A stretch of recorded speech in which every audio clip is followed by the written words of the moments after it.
हाँ तो hello present students and present people class 12 physics unit first का electric charge and field chapter से आज आपका लेक्चर है 18 पार्ट 2। तो आपके लेक्चर 17 से मैं स्टार्ट किया हूं। तो लेक्चर 17 पार्ट 1 से एरिया वेक्टर यानी गॉस थ्योरम को पढ़ने के लिए हम लोग भूमिका बनाए थे। एरिया वेक्टर की बात किया गया था लेक्चर नंबर 17 पार्ट 1 में। आज हम लेक्चर नंबर 18 पार्ट 2 में लेकर आए हैं इलेक्ट्रिक फ्लक्स। आज का आपका टॉपिक है, तो जल्दी से डियर स्टूडेंट्स पेन कॉपी निकाल लीजिए और हमारा है आपका खूबसूरत and beautiful channel physics and chemistry study by Goyal Baba. तो डियर स्टूडेंट्स इसके बिफोर लेक्चर में लेक्चर नंबर 17 पार्ट 1 में बात हुआ था, एरिया वेक्टर की चर्चा हुई थी। तो अभी तक अगर आप लेक्चर नंबर 17 पार्ट 1 नहीं देखे हैं तो आप उसे देख लें, तभी आपको इलेक्ट्रिक फ्लक्स समझ में आएगा। आते हैं इलेक्ट्रिक फ्लक्स पढ़ने के लिए, पहले ध्यान से समझें। हमने बताया था area vector always perpendicular to the plane surface, normal to the surface. यानी एरिया वेक्टर ऑलवेज, जैसे यह ओपन सरफेस है, तो इस ओपन सरफेस में यहां मान लीजिए क्या है, प्लेन है, तो इस प्लेन से एरिया वेक्टर ऑलवेज क्या होगा, परपेंडिकुलर होगा। इधर भी होगा और इधर भी होगा, दोनों फेस की तरफ होगा। वही क्लोज सरफेस होगा, यानी 3D सरफेस में बताया था हमने कि area vector always out the surface, inward surface में एरिया वेक्टर नहीं होगी। आइए एरिया वेक्टर एक फॉर्मूला बताते हैं। आपको dA vector is equal to n cap into dA होगा। एरिया वेक्टर का एक फॉर्मूला है, area vector is dA vector is equal to n cap into dA। अब ये लेक्चर नंबर 17 पार्ट फर्स्ट में इनकी बात हो चुकी है। हम लोग देखते हैं इलेक्ट्रिक फ्लक्स। तो इलेक्ट्रिक फ्लक्स में आप ध्यान दें, इलेक्ट्रिक फ्लक्स का डेफिनेशन पहले कैसे आप बनाएंगे, ध्यान दें। सपोज दैट हमारे पास ये एक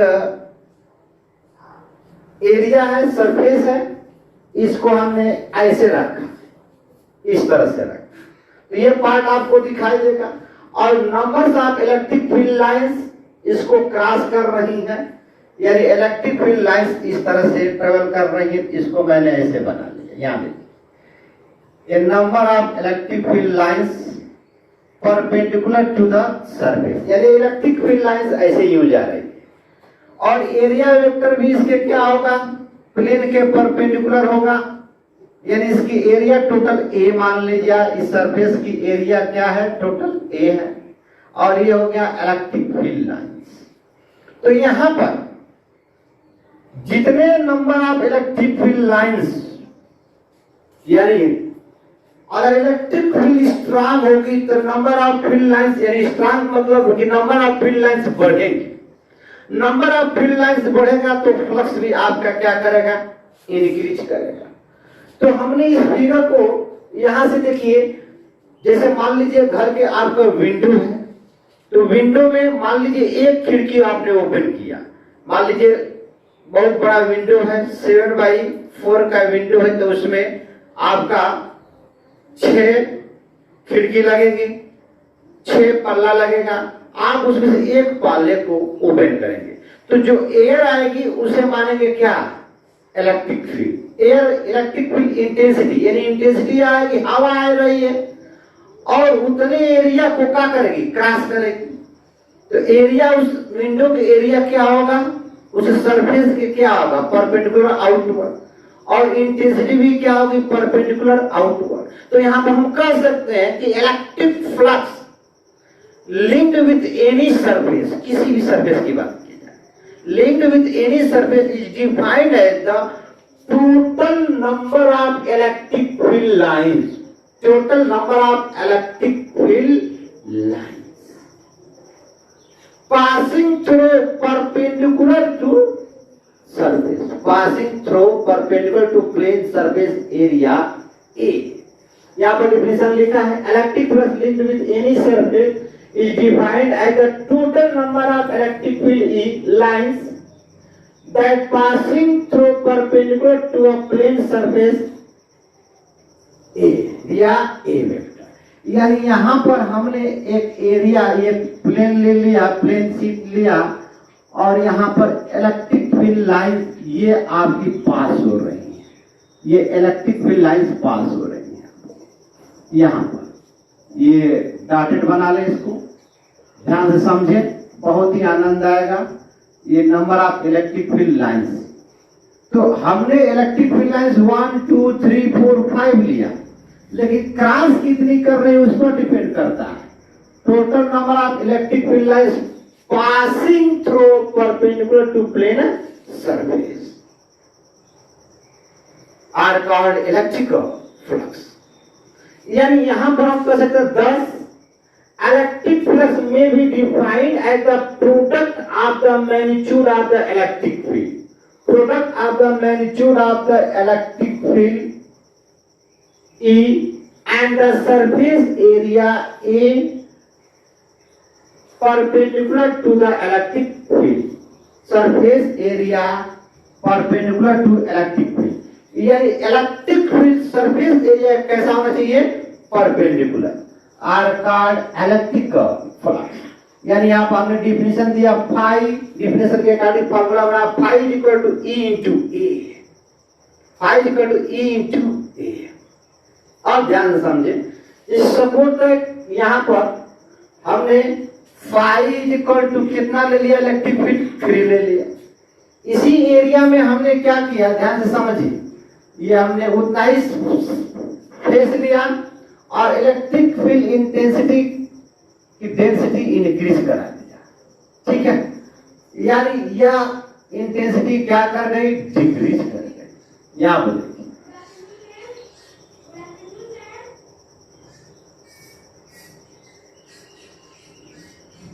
ये जा रहे इलेक्ट्रिक फील्ड लाइंस।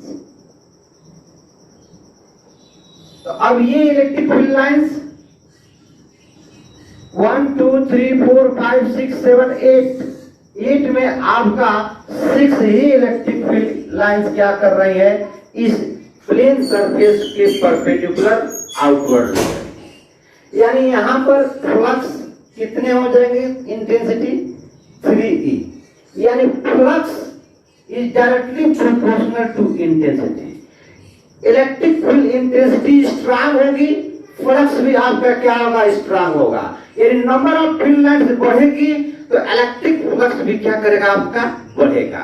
यानी इलेक्ट्रिक फील्ड लाइंस जब इंक्रीज करेगी मतलब डेंसिटी इंक्रीज करेगा, और डेंसिटी इंक्रीज करेगी तो आपका फ्लक्स भी क्या करेगा, इंक्रीज करेगा। दूसरी बात, जो भी इलेक्ट्रिक फील्ड है यहाँ पर प्लेन के परपेंडिकुलर है, एरिया वेक्टर भी प्लेन के क्या है, परपेंडिकुलर ऑलवेज होता है। यहाँ भी एरिया वेक्टर आपका इलेक्ट्रिक फील्ड के डायरेक्शन में होगा, यहाँ भी एरिया वेक्टर इलेक्ट्रिक फील्ड के डायरेक्शन में। तो तीनों के लिए फॉर्मूला आपका बनेगा phi is equal to E into A. Phi is equal to क्या बनेगा, ई इंटू ए बनेगा।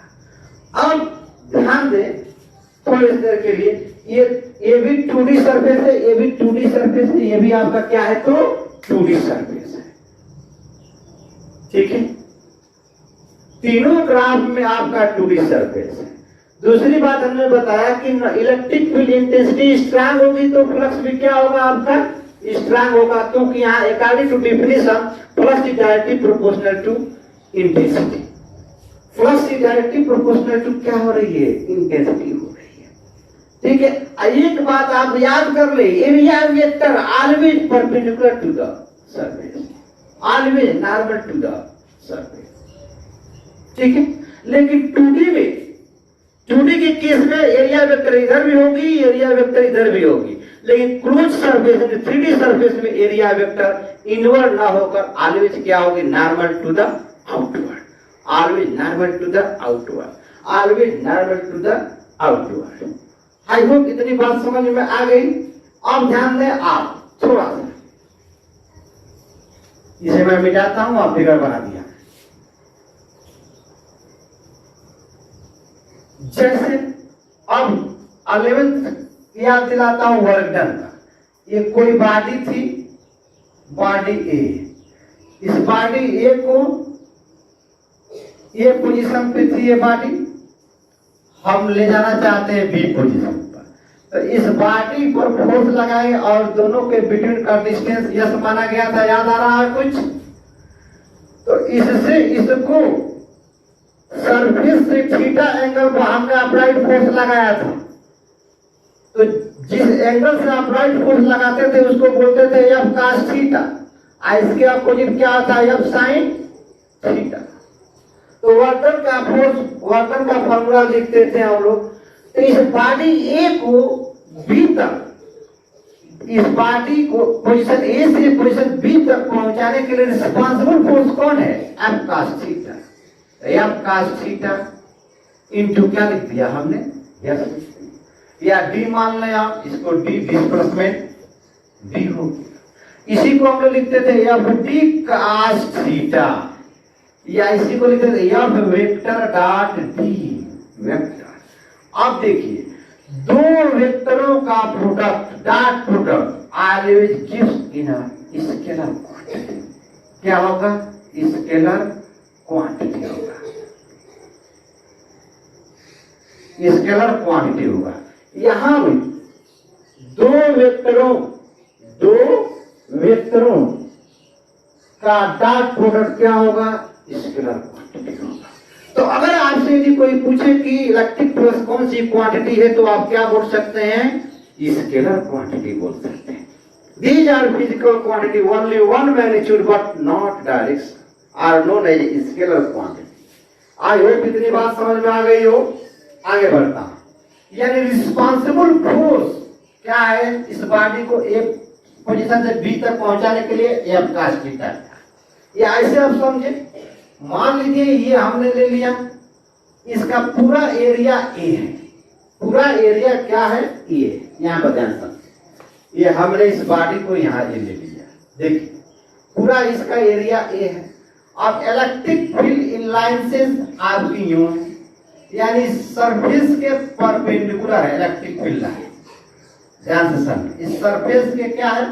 परपेंडिकुलर इलेक्ट्रिक फील्ड लाइन इस सरफेस के परपेंडिकुलर। चल, ये electric field lines uniformly electric field lines हैं जो इस सरफेस के क्या है? परपेंडिकुलर। यहां पे थोड़ा इसको नीचे बना देता हूं। इक्वी डिस्टेंस पे है, ये भी ध्यान दीजिएगा। इक्वी डिस्टेंस, ये इलेक्ट्रिक फील्ड लाइंस है। एक total number of electric field lines passing through a surface, इस सरफेस से क्रॉस कर रही हैं इलेक्ट्रिक फील्ड लाइंस जितने भी आ रहे हैं 1 2 3 4 5 6 1 2 3 4 5 6 7 8 लाइन से इसको क्रॉस करके इधर जा रहे हैं। ध्यान समझिएगा। अब अगर ये पॉइंट दिखाई दिया, इस एरिया वेक्टर को, इस सरफेस को हम यूं घुमा दें, टर्न कर दें ऐसे, तो ये कहां पहुंचा? यहां पर पहुंच गया। यानी इसकी एरिया ए है, तो सेम एरिया ये भी होगा ए। ये थीटा एंगल है, तो जो एंगल यहां से बनेगा वही एंगल आपका यहां से बनेगा। ध्यान समझिए, वही एंगल यहां से बनेगा। और ये हमारे पास क्या है? Electric field intensity. लेकिन अब ध्यान से समझे, ये पार्ट यूं था तो एरिया वेक्टर भी यूं होगा, इंटेंसिटी भी यूं था। लेकिन जब ये यूं हो गया, एरिया वेक्टर आपका क्या हो गया? इस सरफेस के क्या हो गया? नॉर्मली, यानी इस सरफेस के परपेंडिकुलर आउटवर्ड। तो एरिया वेक्टर आपका ये हो जाएंगे, एरिया वेक्टर का डायरेक्शन ये हो जाएगा इस कंडीशन में। एरिया वेक्टर का डायरेक्शन आपका इस कंडीशन में ये हो जाएगा। तो ये हो गया एरिया वेक्टर ए वेक्टर। तो जो एंगल यहां बनेगा वही एंगल यहां बनेगा, वही एंगल क्या बनेगा? यहां बनेगा। तो जब भी आपको एंगल लेना है तो एरिया वेक्टर से लेना है, तो ये हो जाएगा ई कास थीटा। तो अब फॉर्मूला बनेगा phi active flux is equal to E cos theta into area vector into A. Over E A cos theta बोलेंगे over E vector dot A vector. ये क्या मिल गया? Electric flux. तो आप ध्यान दीजिए, कभी भी आपको एंगल लेना है, यहां पर जो थीटा है, theta is angle between area vector and intensity, electric field intensity. अब देखिए, इस कंडीशन में number of electric field lines की स्ट्रेंथ डिक्रीज कर जा रही है, तो फ्लक्स भी क्या कर जाएगा? डिक्रीज कर जाएगा। आई होप इतनी बात समझ में आया। तो आगे बढ़ो, दूसरा कंडीशन देखिए। दूसरा कंडीशन सपोज दैट, यहां पर देखिए, ये देखिए, ये हमारे पास वही वाला फिगर ले रहा हूं, ये देखिए, एक सरफेस हो गया आपका। अब इलेक्ट्रिक फील्ड इंटेंसिटी आपकी यूं जा रही है, इधर देखिए, इलेक्ट्रिक फील्ड इंटेंसिटी यूं है, और एरिया वेक्टर किधर होगा? इधर होगा। ध्यान से समझिए, ये हमने प्लेन सरफेस लिया इस तरह से, और इलेक्ट्रिक फील्ड लाइंस हम लोग की यूं जा रही है। यहां देखिए, इलेक्ट्रिक फील्ड लाइंस यूं, तो इलेक्ट्रिक फील्ड लाइंस यूं है, तो एरिया वेक्टर तो क्या होगा? इस सरफेस के परपेंडिकुलर होगा। ये हो गया इलेक्ट्रिक फील्ड। तो हमने लिया इलेक्ट्रिक फील्ड इंटेंसिटी यूं था, यूं, एरिया वेक्टर क्या है आपका? यूं है। तो इनके बिटवीन का एंगल क्या है? थीटा है आपका। ये हमने थीटा ले लिया, तो इधर क्या हो जाएगा आपका? ई कास थीटा, इधर हो जाएगा आपका क्या? ई साइन थीटा। ध्यान से समझिए। तो जब भी आपको एंगल लेना है, तो किससे लेना है? एरिया वेक्टर से लेना है। और जिससे एंगल लेंगे उससे तो हम का माने, कास माने, वर्तन में भी समझाए हैं। तो इसके लिए रिस्पांसिबल फ्लक्स कौन है? रिस्पांसिबल फ्लक्स का प्रोड्यूस कौन कर रहा है? ई कास थीटा। तो इसलिए यहां पर फ्लक्स का फॉर्मूला बन जाएगा ई कास थीटा इंटू ए। ठीक है, यानी that is E A cos theta और electric flux is equal to E vector dot A vector, क्योंकि A vector dot B vector is equal to A B cos theta अलग में बताया गया था। दूसरी बात, मान लीजिए मेरे पास सर्कल है। क्या है? सर्कल। ये सर्कल है, लेकिन ये सर्कल 3D है, ये भी ध्यान दीजिएगा।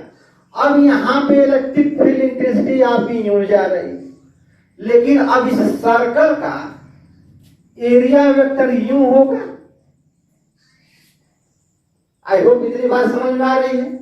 तो एरिया वेक्टर, इससे मान लीजिए सर्कल है, देखो ये सर्कल है, तो इस सर्कल का एरिया वेक्टर क्या होगा? इधर होगा। यहां समझिए, ये हमने कंगन ले लिया है, ठीक। तो इस कंगन से एरिया वेक्टर क्या होगा? इस सरफेस के परपेंडिकुलर आउटवर्ड होगा, और इधर भी परपेंडिकुलर डाउनवर्ड होगा। लेकिन मैंने जब एरिया वेक्टर यूं लिया, तो ये हो गया थीटा, तो इधर मिलेगा आपको क्या? ए।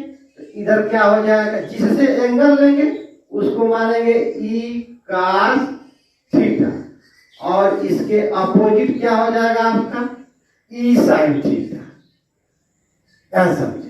तो रिस्पांसिबल फ्लक्स प्रोड्यूस करने के लिए कौन एंगल मिलेंगे?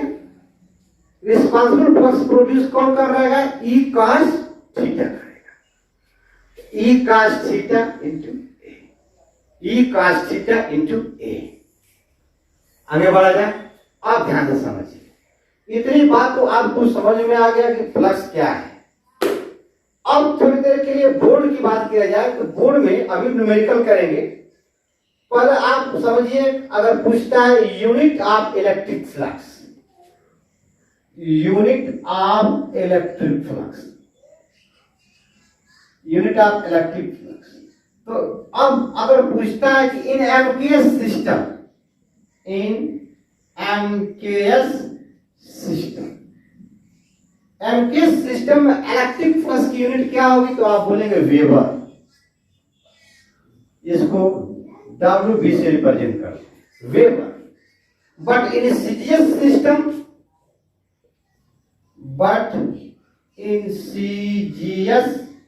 सिस्टम, ये जी है, सीजीएस सिस्टम में इलेक्ट्रिक फ्लक्स की यूनिट क्या होगी, तो मैक्सवेल होगी। But in CGS system is Maxwell, क्या होगा, मैक्सवेल होगा। अब 1 वेबर इज इक्वल टू 10 का पावर 8 मैक्सवेल होता है। 1 वेबर इज इक्वल टू 10 का पावर 8 मैक्सवेल होता है। बट इन एसआई सिस्टम में अगर इसका निकालना है यूनिट, इन एसआई सिस्टम में इलेक्ट्रिक फ्लक्स की यूनिट इन एसआई सिस्टम, ध्यान दीजिए, इलेक्ट्रिक फ्लक्स की यूनिट एसआई सिस्टम में, तो ये हो गया आपका इंटेंसिटी इज इक्वल टू क्या आता है, फोर्स अपॉन चार्ज, यानी न्यूटन पर कूलम। ये हो जाएगा न्यूटन पर कूलम इनटू, अब एरिया मीटर का स्क्वायर। तो हमने आपको 3 यूनिट बताया इलेक्ट्रिक फ्लक्स की। पहला एमकेएस सिस्टम में क्या होता है, वेबर। दूसरा सीजीएस सिस्टम में क्या होता है, मैक्सवेल। फिर हमने बताया कि 1 वेबर इज इक्वल टू 10 पर 8 मैक्सवेल होता है। फिर एसआई सिस्टम में इलेक्ट्रिक फ्लक्स की यूनिट क्या होता है, न्यूटन पर कूलम इनटू मीटर का स्क्वायर। अब ध्यान दें, ये तो रहा हम लोग का कुछ पार्ट। अब ध्यान दें, इसको अलग तरीके से बताता हूं, जल्दी से इसे नोट कर लें, या वीडियो को पॉज करके नोट कर लें, या साथ स्क्रीन ले लें। चलिए आप वीडियो को पॉज करके ले लेंगे तो टाइम बीत जाएगा। मैं इसको बताता हूं।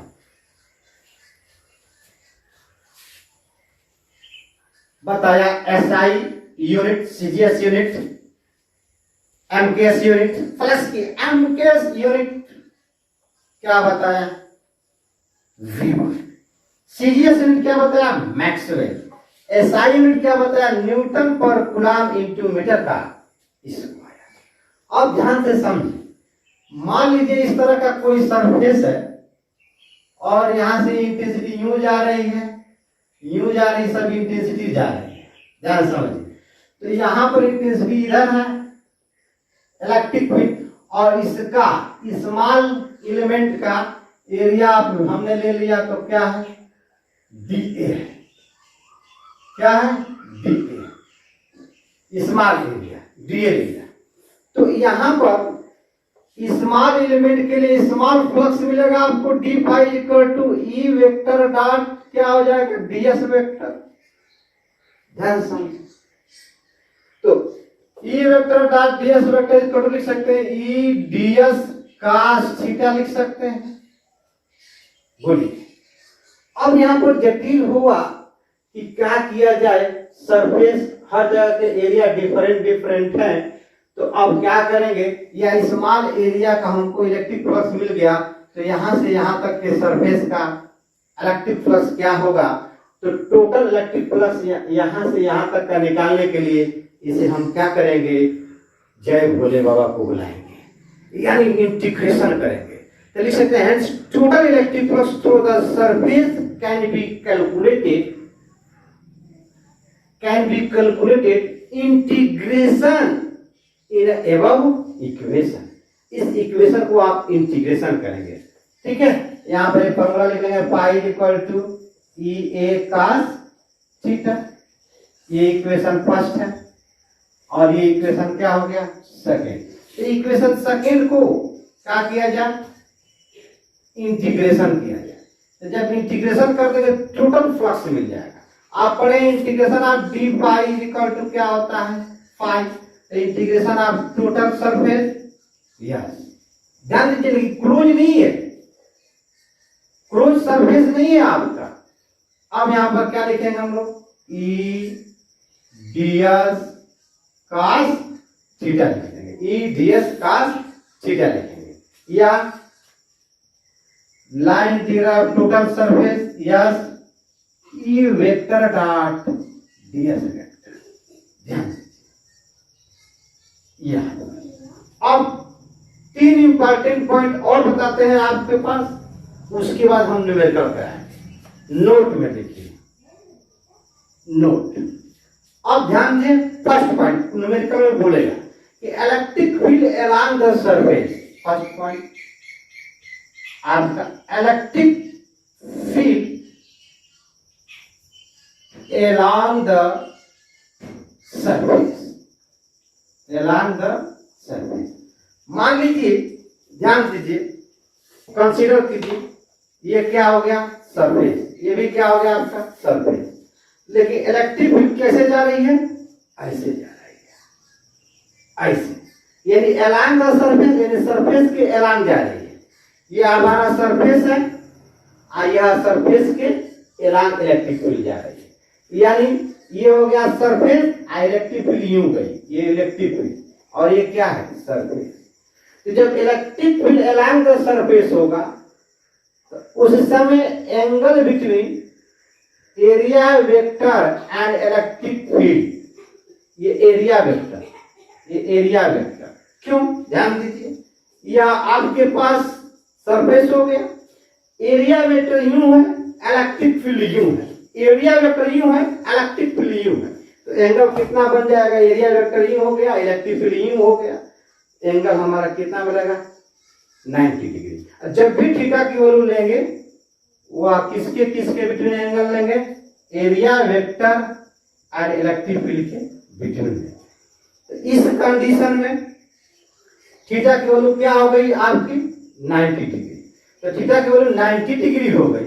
तो जब यहाँ पर 90 डिग्री रखे तो 90 डिग्री इक्वल टू क्या हो जाएगा 0, तो उस समय फ्लक्स आपका क्या हो जाएगा 0। Important point, very very important, जब अगर क्वेश्चन में बोलता है electric field along the surface, तो सब आप याद कर, दिमाग में बैठाने डियर स्टूडेंट्स, कि उस समय angle between area vector and intensity theta जो आप लेंगे वो किसके बिटवीन का एंगल है, एरिया वेक्टर और इंटेंसिटी, यानी angle between intensity and area vector will be theta is equal to 90 degree, और 90 degree is equal to the electric flux क्या हो गया 0। दूसरा पॉइंट इलेक्ट्रिक बोल रहा है, सेकंड पॉइंट नोट करेंगे, electric field normal to the surface. Second point, electric field normal to the surface, normal to the surface, electric field surface के normal है, यानी मान लीजिए ये हमारा सरफेस है, इधर देखिए ये सरफेस हो गया, ये पार्ट आपको दिखाई दे रहा है, इस पार्ट को मैं ड्रा किया, और इलेक्ट्रिक फील्ड इस नॉर्मल के सरफेस के क्या है नॉर्मल, इस सरफेस के क्या है इलेक्ट्रिक फील्ड नॉर्मल है, यानी ये हो गया इलेक्ट्रिक फील्ड, और एरिया वेक्टर भी क्या होगा always normal to the surface, ये एरिया हो गया। इस कंडीशन में थीटा कितना हो जाएगा 0 डिग्री, यानी दोनों सेम डायरेक्शन में जा रहे हैं, तो थीटा इक्वल टू 0 डिग्री हो गया, तो आपका प्लस क्या हो गया ई A cos 0 degree, cos 0 degree की वैल्यू क्या होती है डियर स्टूडेंट 1 होती है, तो फ्लक्स इज इक्वल टू क्या मिल जाएगा आपको ये मिल जाएगा, ठीक है। Electric field normal to the surface है डियर स्टूडेंट, तो उस समय angle between theta, angle between E vector and A vector theta is equal to 0 degree. Third point समझ, ये दोनों वेरी वेरी इंपॉर्टेंट पॉइंट है, ध्यान समझिए। न्यूमेरिकल में ऐसा लिखेगा तो आपको एंगल नहीं दिया रहेगा, बस इस तरह से लिखेगा।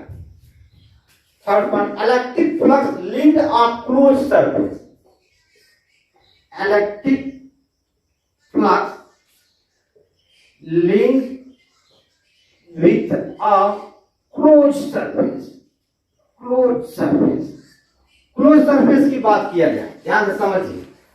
तो क्लोज सरफेस में एंगल हमारे डिफरेंट हो सकते हैं, एंगल क्या हो सकते हैं डिफरेंट हो सकते हैं, जैसे सपोज दैट ये रेक्टेंगल हो गया, तो इस रेक्टेंगल का एरिया वेक्टर यूं हुआ, इसका एरिया वेक्टर यूं हुआ, इस सरफेस का एरिया वेक्टर यूं हुआ, इस सरफेस का एरिया वेक्टर यूं होगा, इस सरफेस का एरिया वेक्टर यूं होगा।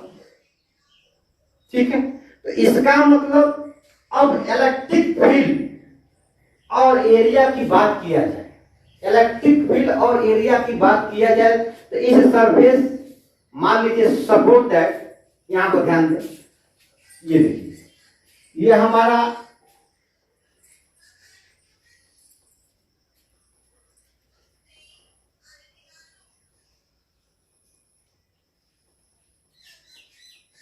ये इसका फेस बनाया, ध्यान दीजिएगा। इलेक्ट्रिक फील्ड यूं जा रही है, यानी अलांग द एक्स एक्सिस। तो इस सरफेस की बात किया जाए तो एरिया वेक्टर यूं हो जाएगा और इंटेंसिटी हो जाएगी यूं। एंगल डिफरेंट हो गया कि नहीं?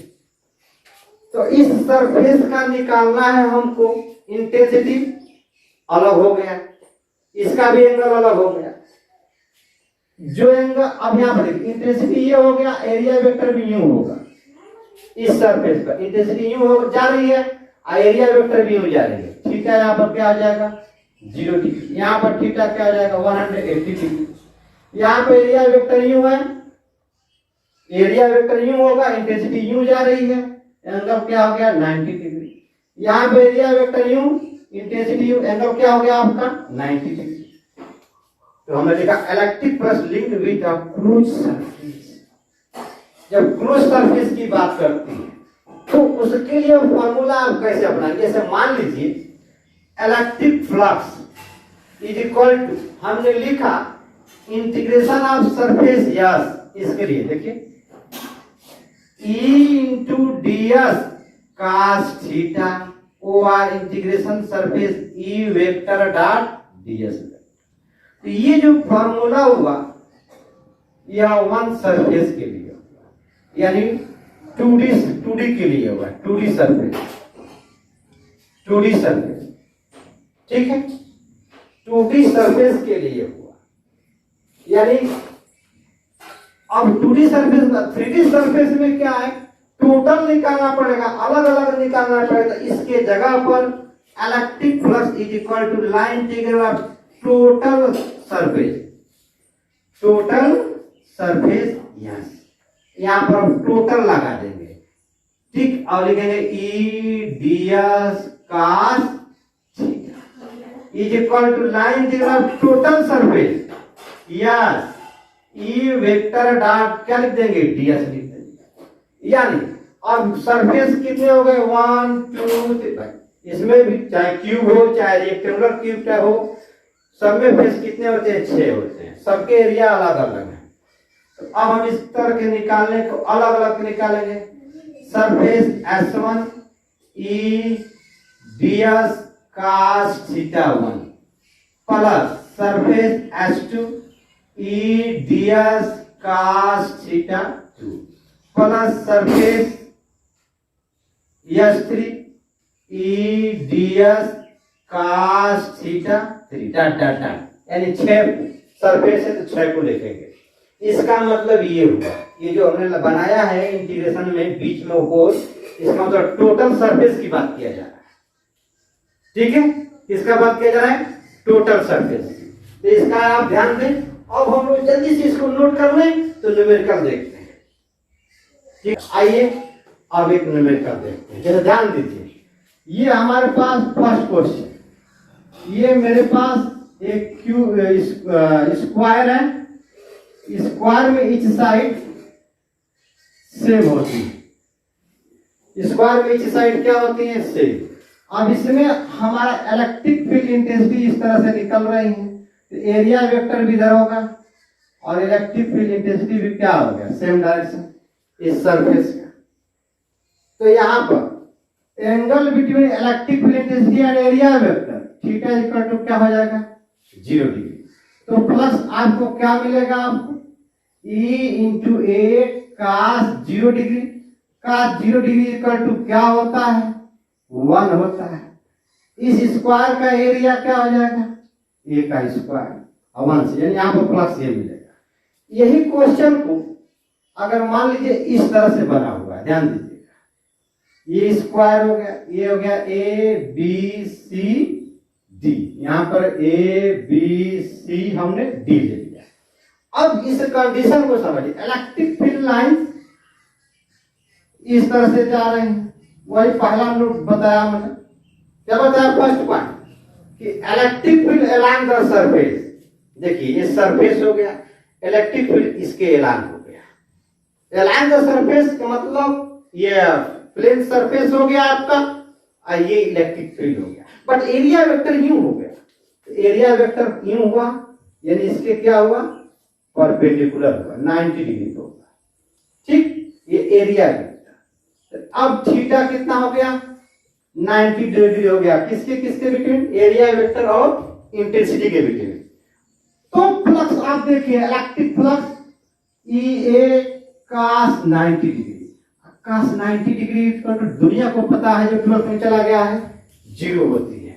यानी इस कंडीशन में इलेक्ट्रिक फ्लक्स आपको क्या हो जाएगा, 0। पहला क्वेश्चन। दूसरा बात समझिए, दूसरा क्वेश्चन, सेकेंड क्वेश्चन, ये मेरे पास एक स्फीयर है या रिंग है, चलिए स्फीयर ले लेते हैं, स्फीयर, चाहे चलिए रिंग, ये रिंग है। अब ध्यान से समझिए, यहां पर इलेक्ट्रिक फील्ड यूं है, और कह रहा है कि ये जो इलेक्ट्रिक फील्ड आपका है वह एक्स एक्सिस से, ये एक्स एक्सिस से 30 डिग्री पर है। कितने डिग्री पर है, 30 डिग्री पर, ध्यान समझिएगा। और इस रिंग का एरिया वेक्टर क्या होगा, ये हमने रिंग लिया, तो इस रिंग का एरिया वेक्टर इस सरफेस के क्या होगा, परपेंडिकुलर। लेकिन इलेक्ट्रिक फील्ड तो यूं जा रही है, ये एक्स एक्सिस हुआ, ये एक्स एक्सिस हुआ, ध्यान समझ, और ये एक्स एक्सिस से 30 डिग्री पर इलेक्ट्रिक फील्ड हुआ। बट एरिया वेक्टर क्या होगा, ये होगा आम। तो यहां पर एरिया वेक्टर यूं हुआ, ये एरिया वेक्टर हुआ। तो अब बताइए एक्स एक्सिस से कितना हो गया, 90 डिग्री, तो 90 में से 30 निकालेंगे तो इलेक्ट्रिक फील्ड इंटेंसिटी एंगल कितना आ जाएगा, 60 डिग्री। इसका मतलब इधर क्या हो जाएगा, ई cos, बोलिए ई cos 60 डिग्री, ई cos 60 डिग्री। अगर आप ये 30 डिग्री ले लेते हैं, इसको मान लेते हैं ई cos थीटा, जैसे इलेक्ट्रिक फ्लक्स इसका to E A cos 30 degree, ध्यान से समझिए। और इस रिंग का एरिया लेंगे तो पाई आर का स्क्वायर, cos 30 डिग्री को √3/2 हो जाएगा, जो क्या हो जाएगा, आपका लाइन हो जाएगा। क्योंकि एंगल आपको ये नहीं दिया, एंगल ये दिया है, आप इसको मान लेंगे 30 डिग्री है, तो ये 30 डिग्री एक्स एक्सिस से, तो इस एंगल को अगर मान लेंगे cos 30 डिग्री, तो भाई गलत हो जाएगा। तो सही क्या होगा आपका, electric field flux E A cos 60 degree. ई ए की वैल्यू क्या होगी, यहां पर रिंग का एरिया पाई आर का स्क्वायर, cos 60 डिग्री क्या होगा, 1/2। तो आपको फॉर्मूला मिलेगा इलेक्ट्रिक फ्लक्स की ई पाई आर स्क्वायर डिवाइड बाई 2। ध्यान दीजिए अच्छी तरह से। आइए अब क्वेश्चन नंबर 3 देखते हैं। ये हमारे पास एक्स एक्सिस है, वाई एक्सिस है, और ये क्या है, जेड एक्सिस है, ठीक है। अब ये हम लोग का क्या था, 3D सरफेस था, क्लोज 3D सरफेस मतलब क्लोज सरफेस। अब आप ध्यान समझिए, यहां पर हमने एक क्यूब ले लिया, एक क्यूब लिया, क्यूब का ईच फेस इक्वल होता है, एक फेस ये, क्यूब में टोटल 6 फेस होते हैं। इसको मान लें फर्स्ट, सेकेंड, थर्ड, फोर्थ, इधर वाला फिफ्थ, पीछे वाला सिक्स। इलेक्ट्रिक फील्ड इंटेंसिटी आपका along the x axis है, यानी E is equal to E naught into I cap. I cap मतलब along x axis, J cap means along y axis, K cap along z axis. पूछ रहा है कि we have to find electric flux through the each surface. Question में कह रहा है we have to find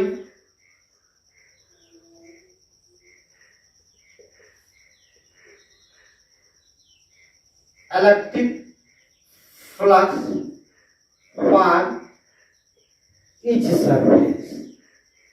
Each surface की electric flux find करना है. We have to find, ठीक है, we have to find electric flux for each surface. सारे सरफेस की बात की है.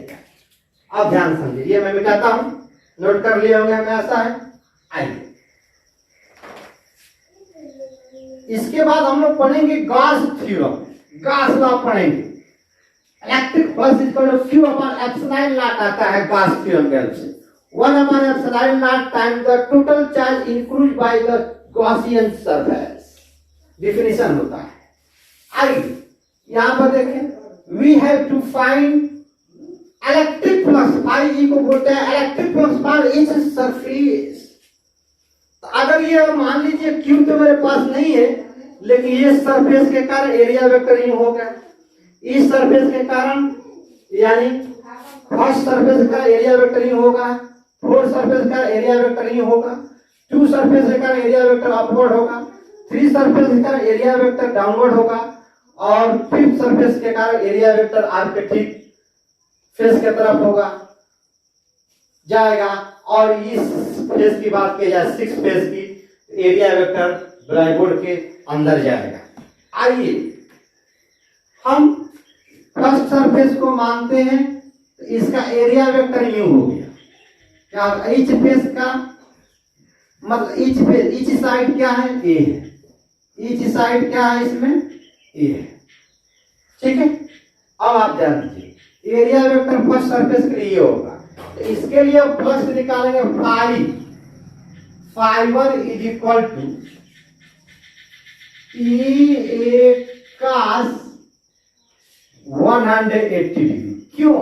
क्योंकि एरिया वेक्टर यूं हो गया. इलेक्ट्रिक फील्ड इंटेंसिटी आपका अलोंग द एक्स एक्सिस है, अलोंग द एक्स एक्सिस. तो cos 180 डिग्री की वैल्यू -1 होती है, तो लिखेंगे ई ए -1. ई की वैल्यू क्या दिया है, ई नॉट. ई नॉट एक जगह पर ले लेंगे, इसका फर्स्ट फेस का एरिया, ये माइनस ए का स्क्वायर हो गया. ये मिला आपको फर्स्ट फेस के कारण इलेक्ट्रिक फ्लक्स. अब हम बात करते हैं सेकेंड फेस की. तो सेकेंड फेस ये है.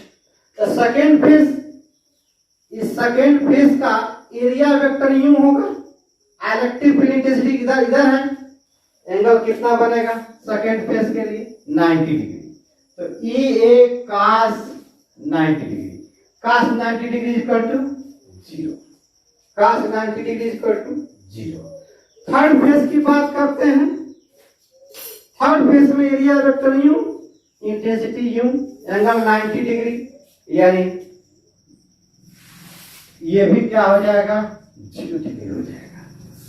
अब फोर्थ फेस की बात करें, तो फोर्थ फेस में ये फेस है, एरिया वेक्टर ये perpendicular to the surface, intensity भी था, यानी दोनों सेम डायरेक्शन में जा रहा है. यानी 5/4 ई ए cos कितना आ जाएगा, 0 डिग्री. इस फेस की बात कर रहा है, एरिया वेक्टर यूं होगा, इस प्लेन के, इस सरफेस के परपेंडिकुलर, इंटेंसिटी भी एक्स एक्सिस में जा रहे हैं. दोनों के बिटवीन एंगल कितना होगा, थीटा इक्वल टू 0 डिग्री होगा. आकार 0 इक्वल टू 1. तो मिल जाएगा हम लोग को ई ए मिलेगा. अब ई की वैल्यू क्या है, ई है, ई नॉट है, और एरिया उसका ले लेंगे तो क्या हो जाएगा, ए का स्क्वायर. सेम इलेक्ट्रिक फ्लक्स पांचवें फेस पर, तो 5 फेस ये है, तो इसका एरिया वेक्टर यू, इंटेंसिटी यू, 90 डिग्री 0। 6 सरफेस पर, पीछे वाले सरफेस पर एरिया वेक्टर इधर हो गया, इंटेंसिटी इधर हो गया, ये भी क्या हो गया 0 हो गया। अब अगर आपसे पूछते हैं कि what is the flux through the whole cube over close surface, ये तो सेकंड रहा। फर्स्ट रहा we have to find electric flux for each surface या ईच फेस। दूसरा क्वेश्चन आपसे पुट अप करता है, सेकंड क्वेश्चन कि what is the flux, what is the flux through, what is the flux through whole cube or electric flux closed surface or whole cube or closed surface, closed surface। तो वही third वाले note करके third के सिखाया था आपको, note कराया था, नोट में हमने थर्ड पॉइंट बताया था, याद आ रहा है? कुछ याद आ रहा है? याद कीजिए। अभी हमने बताया, क्या बताया कि सारे को हम लोग इंटीग्रेशन करते हैं, यानी हमें फॉर्मूला बताया था कि electric flux pi is equal to line integral total Gaussian surface, total Gaussian surface S E dot A, E vector dot A vector is equal to line integral total surface S E A cos theta.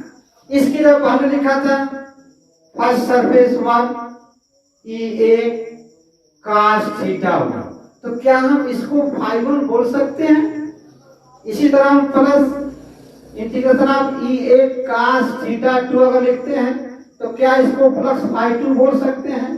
यानी total flux, और ये scalar quantity है, तो जब scalar quantity है आपकी तो हम लोग सम कर देंगे, क्या करेंगे? सम कर देंगे, यानी total flux phi1 plus phi2 plus phi3 plus phi4 plus phi5 plus phi6। अब देखिए minus E not into A square, phi2 0 नजरें लगाइए, phi3 0 नजरें लगाइए, phi4 ई नॉट इंटू ए का स्क्वायर, 5 5 5 0 5 6 0। अब यह माइनस और ये प्लस, ये भी 0, यानी टोटल 3D सरफेस के लिए टोटल फ्लक्स आपकी क्या हो जाएगी? 0 हो जाएगी। जल्दी से नोट करें, या 60 स्क्रीन ले लें या वीडियो को पॉज करके नोट कर लें। तो मैं 2 क्वेश्चन और आपको बताता हूं। अब आइए नेक्स्ट क्वेश्चन देखते हैं। देखिए एक सिलेंडर है, एक सिलेंडर है, इंटेंसिटी आपकी दे दी है अलोंग द एक्स एक्सिस, और सिलेंडर में एक हमारे पास कर्व सरफेस है, और एक आपका राइट फेस है और एक आपका लेफ्ट फेस है। तो इस लेफ्ट फेस का एरिया वेक्टर यूं होगा और राइट फेस का एरिया वेक्टर यूं होगा, क्योंकि ये 3D सरफेस है। 3D सरफेस में area vector always normal to the surface.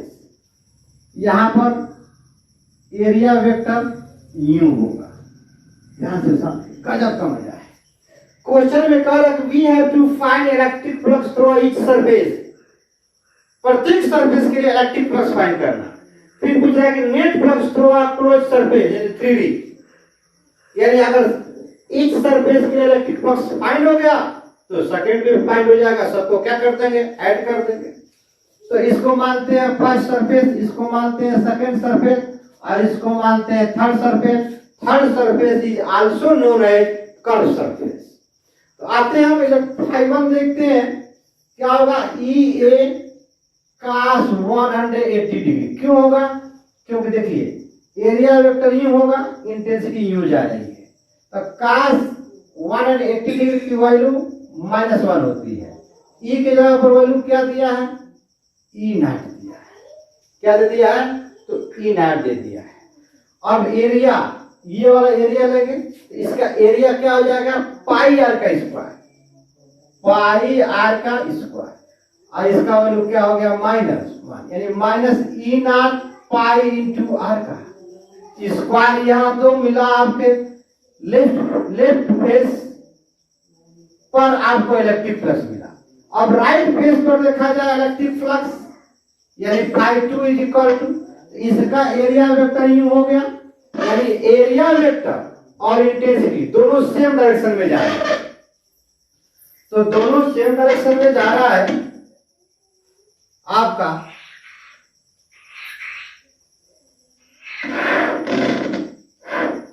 दोनों सेम डायरेक्शन में जा रहे हैं, तो थीटा हो जाएगा 0 डिग्री, यानी लिखेंगे EA cos 0 degree, cos 0 degree को 1 होती है।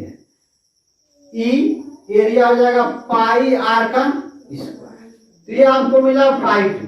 φ3 देखेंगे, φ3 को कहेंगे इलेक्ट्रिक फ्लक्स वाला curve surface, curve surface is equal to, तो कर्व सरफेस कहीं पर देखिए, यहाँ पर देखेंगे एरिया वेक्टर यूं, एरिया वेक्टर यूं, इधर देखेंगे एरिया वेक्टर यूं जाएगी, इंटेंसिटी यूं, 90 डिग्री। कर्व सरफेस पर, सिलेंडर कर्व सरफेस पर थीटा ऑलवेज 90 डिग्री, तो ये क्या हो जाएगा 0, क्यों, cos 90 डिग्री इक्वल टू 0 रखेंगे, ये 0 हो जाएगी, तो टोटल वैल्यू क्या हो जाएगी 0।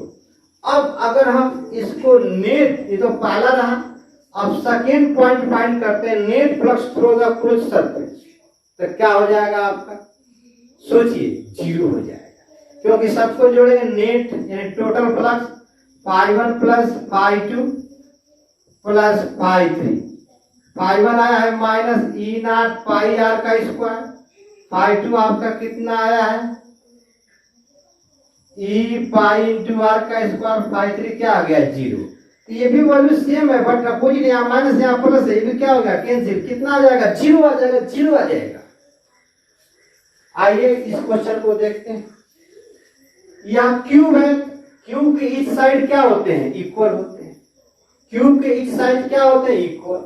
इसमें भी वही चीज पूछ रहा है, we have to find electric flux through each surface, यानी electric flux through each surface find, यहां मैं लिख देता हूं फाइंड। अगला question, find first electric flux through each surface, second total flux in a close surface, total flux in a close surface. तो हम देखते हैं φ1 लेते हैं, इसको फर्स्ट सरफेस मान लेते हैं, तो इसका एरिया वेक्टर यूं हो गया, एरिया वेक्टर यूं हुआ, इंटेंसिटी यू, थीटा कितना हुआ 180 डिग्री, तो लिखेंगे EA cos 180 डिग्री। ध्यान दीजिए E की वैल्यू क्या है, E0 इंटू एक्स, एक जगह पर क्या लेंगे, इस सरफेस का इस साइड इक्वल है, ये हो जाएगा A का स्क्वायर, cos 180 डिग्री को क्या हो जाएगा -1, x इक्वल टू कितना दिया है A, E0 A into A का पावर क्यूब -1, यह मिला -E0 A का पावर क्यूब, यह मिला φ1। अब हम देखते हैं यहां पर इस सरफेस पर, यानी φ2 एरिया वेक्टर यूं हो गया, एरिया वेक्टर इंटेंसिटी के between angle theta equal to क्या हो जाएगा 0 डिग्री, का 0 डिग्री इक्वल टू क्या होगा 1, तो सेम यही वैल्यू आएगा नहीं। ध्यान दीजिए, हम लिखेंगे E0 into X, E0 into X into A और क्या हो जाएगा cos 0 डिग्री, तो यहां पर हमने कहा E0 इंटू एक्स, ए हो जाएगा इस साइड इक्वल A का स्क्वायर का 0 डिग्री इक्वल टू क्या हो गया 1। अब देखिए ये हो गया A, ये भी है क्या A, और x की जगह पर क्या रख देंगे E0 into 2A into A का स्क्वायर, यानी यहाँ पर मिला E0 इंटू 2A का पावर क्यू मिला, डिफरेंस मिल गया। ठीक है, आइए मैं इसे मिटा दूं, चलिए लास्ट क्वेश्चन है।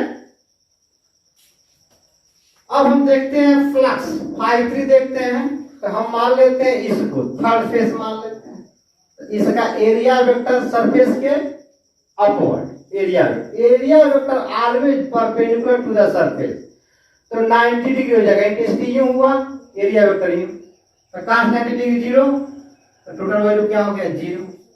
इस सरफेस की बात की जाए, डाउनवर्ड वाले सरफेस पे एरिया वेक्टर डाउनवर्ड होगा, इंटेंसिटी यूं, यानी ये थर्ड हो गया, तो ये क्या हो गया फोर्थ भी क्या हो गया 0 हो गया।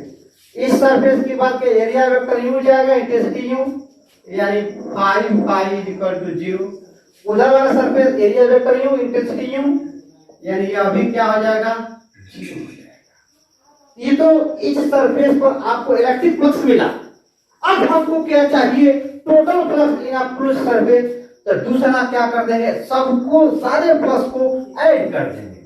Total flux in a 3D surface, phi1 plus phi2 plus phi3 plus phi4 plus phi5 plus phi6।